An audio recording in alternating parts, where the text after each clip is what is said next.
சிவபெருமானுக்கு காசு மாலை. கும்பகோணம் பட்டீஸ்வரர் அருகிலுள்ள முழையூர் ஸ்ரீ பரசுநாதர் கோவிலில் அட்சய திருதியை தினத்தன்று சிவபெருமானுக்கு காசு மாலை அணிவித்து குபேர பூஜை நடத்துவார்கள். அப்போது சிவனை தரிசித்தால் செல்வம் பெருகும் என்பது நம்பிக்கை. கும்பகோணம் மற்றும் அதன் சுற்று வட்டார பகுதியில் உள்ள 16 பெருமாள் கோவில்களில் இருந்து 16 பெருமாள்கள் கருடவாகனத்தில் புறப்பட்டு வருவார்கள். கும்பகோணம் பெரிய தெருவில் 16 பெருமாள்களும் ஒரு சேர அணிவகுத்து பக்தர்களுக்கு தரிசனம் தருவார்கள். இந்த அற்புத தரிசனம் ஆண்டுக்கு ஒரு தடவையே நடைபெறும். அன்று 16 பெருமாள்களையும் வழிபட்டால் வாழ்வில் 16ம் பெற்று பெருவாழ்வு வாழலாம் என்பது நம்பிக்கை. தேர் கட்டும் பணி. விளங்குளம் அட்சயபுரீஸ்வரர், தஞ்சை மாவட்டம். இதுவே அட்சய திருதியை அன்று வழிபட வேண்டிய மிக முக்கிய ஆலயம்.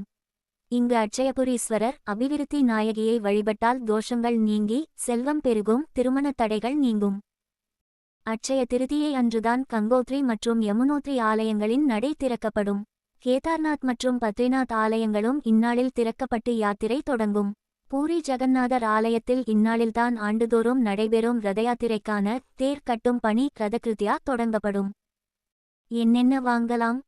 அட்சய திருதியை அன்று சில பொருட்களை வாங்கினால் வீட்டில் அதிர்ஷ்டம் வரும். தங்கம், வெள்ளி, உப்பு மற்றும் மல்லிகை பூ வாங்கலாம். அட்சய திருதியை அன்று கடன் வாங்க கூடாது. யாருக்கும் தீங்கு நினைக்க கூடாது. அட்சய திருதியை அன்று விரதம் இருக்கலாம். ஏழைகளுக்கு அன்னதானம் செய்யலாம். சூரியனுடைய உச்சராசியில் பிதுர் ஆத்ம காரகனான சூரியனும் சந்திரனுடைய உச்ச ராசியில் மாதுர்கிரகமான சந்திரன் பிரகாசிக்கும் ஒரு அமைப்பு வேறு எந்த நாளுக்கும் கிடையாது என்பதால் அட்சய திருதியைக்கு அவ்வளவு மதிப்பு.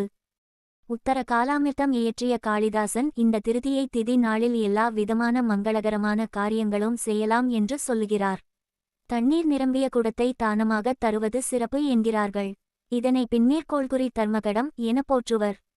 அட்சய திருதியை தினத்தில் செய்யப்படும் பித்ரு தர்ப்பணம் பல தலைமுறைக்கு முந்தைய நமது மூதாதையர்களுக்கும் போய் சேரும் என்பது ஐதீகம்.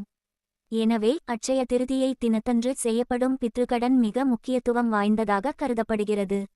அட்சய திருதியை அன்று செய்ய வேண்டியது: தானம் செய்ய வேண்டும், தவம் வழிபாடு செய்ய வேண்டும்.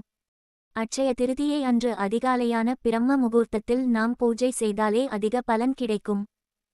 வீட்டு வாசலில் கோலம் போட்டு விளக்குகளை வைத்து மாவிலை தோரணம் கட்டி வழிபாடுகள் செய்ய வேண்டும். அட்சய திருதியை தினத்தன்று அதிகாலை விஷ்ணு பூஜை செய்வது அளவிடற்கரிய பலன்களை தரும். பசு மாடு போன்ற விலங்குகளுக்கு ஏதேனும் உணவு கொடுக்க வேண்டும். பறவைகளுக்கு நீர் வைக்க வேண்டும். தானியங்கள் போட வேண்டும். பசி என்று வந்தவருக்கு ஒரு வாய் சோறு போட வேண்டும். உடைகள் இல்லாதவர்களுக்கு அன்று புத்தாடைகள் வாங்கி தானம் செய்ய வேண்டும். ஒவ்வொரு அட்சய திருதியைக்கும் தவறாமல் தானம் செய்தால் மறுபிறவியில் அரசனுக்கு இணையான செல்வந்தர்களாக பிறப்பார்கள் என்பது ஐதீகம். அட்சய திருதியை புண்ணிய தினம். கூப்பிய கைகள். 1. பரசுராமர் அவதரித்த திருநாள். 2. கங்கை நதி இவ்வுலகிற்கு வந்த திருநாள். 3. பக்தன் சுதாமர் துவாரகாவில் உள்ள பகவான் ஸ்ரீ கிருஷ்ணரின் இல்லத்திற்கு சென்ற நாள். 4. பாண்டவர்கள் சூரியதேவனிடம் இருந்து அட்சய பாத்திரம் பெற்ற நாள். 5. வியாச தேவரால் மகாபாரதம் இன்று தான் எழுதப்பட்டது. 6. திரேதாயுகம் தொடங்கிய நாள். 7. கனகதாரா ஸ்தோத்திரம் ஆதிசங்கராச்சாரியாரால் இன்று இயற்றப்பட்டது. 8.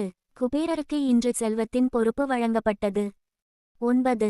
அன்னபூரணிதேவி தோன்றிய நாளாக கருதப்படுகிறது. 10. இந்நன்னாளில் ரதயாத்திரைக்கான ரதம் செய்யும் பணி தொடங்கும். 11. கீர்ஷோர் கோபிநாத், ரெமுன, ஒரிசா, மதனமோகன், கோவிந்தா மற்றும் கோபிநாத் விக்கிரகங்களுக்கு சந்தன் யாத்திரை தொடங்கும் நாள். 12. பார்லி தோன்றிய நாள், யாகத்திற்கு உபயோகப்படுத்தும் பொருள். 13. பத்திரிநாத்திலுள்ள கங்கோத்ரி மற்றும் யமுனோத்ரி கோயில் குளிர்காலங்களில் நடையடைத்து அட்சய திருதியை சுபதினத்தில் மீண்டும் பக்தர்கள் தரிசிப்பதற்காக கோவில் நடை திறக்கப்படும். ஸ்ரீ மகாலட்சுமி போற்றி. வாழ்க வளமுடன். இனிய காலை வணக்கம்.